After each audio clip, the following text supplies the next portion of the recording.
السلام علیکم ورحمۃ اللہ وبرکاتہ۔ الحمد للہ الذی لیس کمثلہ شیء وہو السمیع البصیر، واشہد ان لا الہ الا اللہ وحدہ لا شریک لہ، واشہد ان سیدنا و مولانا محمدا عبدہ ورسولہ، اما بعد۔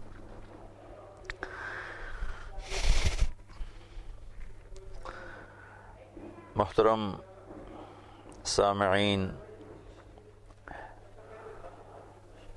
ایک بات آپ سب کی خدمت میں عرض کرنا چاہتا ہوں۔ چند دن پہلے میرے بیٹے عاصم کا ولیمہ تھا، تو اس مناسبت سے ایک بات میں نے وہاں ولیمے میں عرض کی تھی، وہی آپ سے بھی شیئر کرنا چاہتا ہوں۔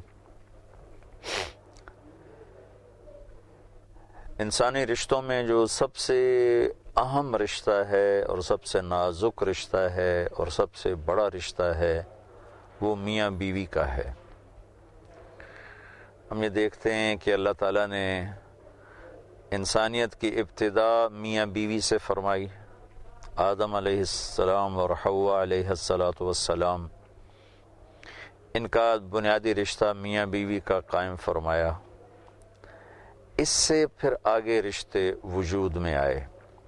جب اولاد ہوئی تو یہ ماں باپ بن گئے، جب شادیاں ہوئیں یہ سسرال بن گئے، جب آگے ان کی اولاد ہوئی تو یہ دادا دادی بن گئے، نانا نانی بن گئے۔ تو بنیادی رشتہ جو ہمیں نظر آتا ہے بنی نوع انسان میں، وہ میاں اور بیوی کا ہے۔ اور پھر میں نے غور کیا تو انتہا پر جا کر بھی یہی رشتہ نظر آتا ہے کہ جنت میں اللہ تعالیٰ اپنے فضل کرم سے ہم سب کو پہنچائے، ساری کلمہ گو امت کو اللہ تعالیٰ پہنچائے۔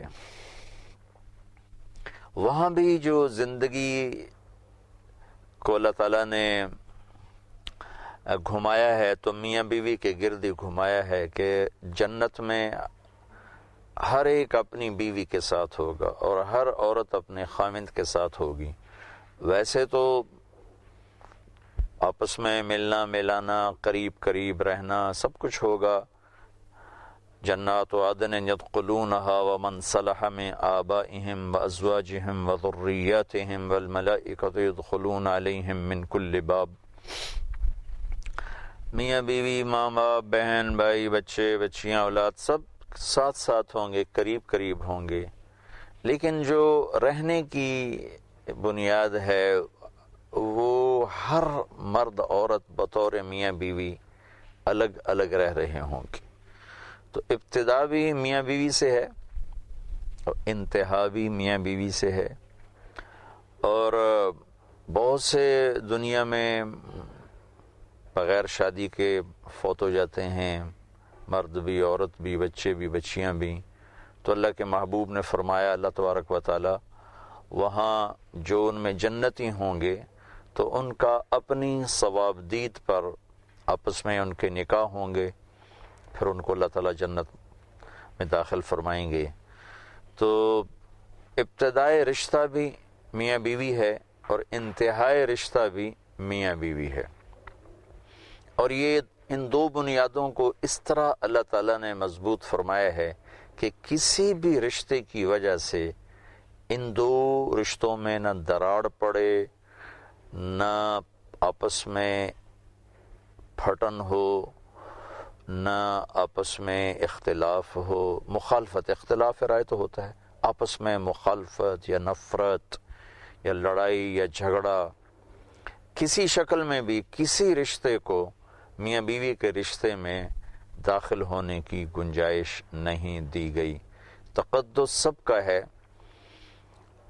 میں ایک اور حدیث پیش کرنا چاہتا ہوں کہ سجدہ میرے محبوب صلی اللہ علیہ وسلم کی شریعت میں صرف اللہ کو ہے۔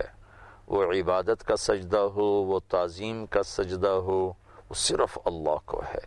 اللہ کے سوا کسی کے آگے ماتھا ٹیکنا نہ میرے اللہ نے اجازت دی ہے، نہ میرے محبوب صلی اللہ تعالی علیہ وسلم نے اس کی اجازت دی ہے۔ لیکن ایک عجیب بات آپ نے فرمائی، آپ باغ میں تشریف لے گئے ایک انصاری کے، تو اونٹ کی آپ پہ نظر پڑی تو وہ دوڑتا ہوا آیا اور آپ کو سجدہ کیا. تو صحابہ نے عرض کی یا رسول اللہ، یہ اونٹ آپ کو سجدہ کر رہا ہے تو ہم نہ آپ کو سجدہ کریں؟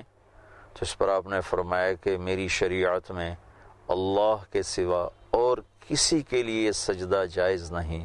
ہاں، اگر میں سجدے کی اجازت دیتا تو میں بیوی سے کہتا اپنے خامند کو سجدہ کرے.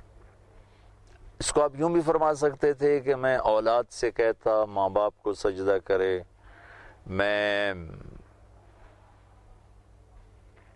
بیٹے سے کہتا کہ وہ ماں کو سجدہ کرے، باپ کو سجدہ کرے. باقی جتنے بھی رشتے ہیں وہ سارے بڑے مقدس ہیں، اور ماں باپ کا رشتہ سب سے مقدس ہے. لیکن جو عظمت ہے اور جس نے برقرار رہنا ہے، جس پر نسل انسانی نے آگے چلنا ہے، تو اللہ تعالیٰ کے محبوب نے اس کو فوکس فرمایا اور یوں فرمایا اگر سجدہ جائز ہوتا تو میں بیوی سے کہتا اپنے خامند کو سجدہ کرے. لیکن اس وقت ہمارے ماحول میں یہ دو رشتے خارجی رشتوں کی وجہ سے بڑے متاثر ہو رہے ہیں. کہیں تو ایسا ہے کہ لڑکے کے والدین وہ اس رشتے میں اتنا داخل ہو جاتے ہیں کہ میاں بیوی کا رشتہ یا ٹوٹ جاتا ہے یا انتہائی تکلیف دہ بن جاتا ہے. کہیں لڑکی کے والدین وہ اتنا داخل ہو جاتے ہیں کہ یہ رشتہ پھیکا پڑ جاتا ہے، ٹوٹ جاتا ہے، مقدر ہو جاتا ہے، خراب ہو جاتا ہے. شادی کے بعد بیوی کے ذمے سب سے بڑی ہستی جس کو اس نے خوش رکھنا ہے اور راضی رکھنا ہے اس کا خامند ہے. لیکن بہت سی بچیاں ماں باپ اور اپنے میکے کے تاثر میں آ کر اپنا گھر خراب کر بیٹھتی ہیں، اور اسی طرح بہت سے بچے میری ماں ہے، میرا باپ ہے، میری بہنیں ہیں، ان سے متاثر ہو کر وہ اپنا گھر خراب کر بیٹھتے ہیں. ماں باپ کو عزت دینا ذمہ ہے. بچہ اپنے ماں باپ کو عزت دے، بچی اپنے ماں باپ کو عزت دے، خامد اپنے رشتہ داروں کو عزت دے، بیوی اپنے رشتہ داروں کو عزت دے. لیکن ان دونوں کے جو رشتے ہیں وہ ان کے آپس کے رشتے کو متاثر نہ کریں، ان میں پھوٹ نہ پڑے، ان میں جھگڑا نہ ہو، اس کا سبب نہ بنے.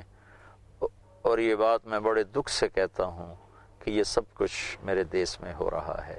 یہاں تک کہ اولاد بھی ایسی جگہ نہ پکڑے دل میں کہ باپ اولاد کی وجہ سے بیوی کو بے عزت کر رہا ہو، یا بیوی اولاد کی وجہ سے اپنے خامند کے مرتبے کو گھٹا رہی ہو.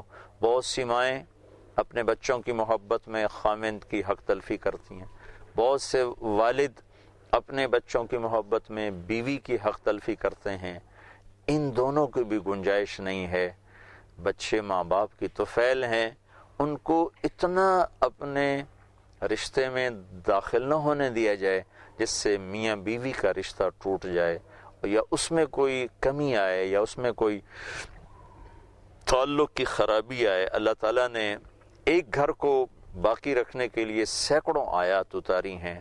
اور آخر میں ایک فقہا کی بات نقل کرتا ہوں کہ ایک شخص یوں کہتا ہے کہ انشاءاللہ میرا یہ پلاٹ مسجد کے لیے وقف ہے.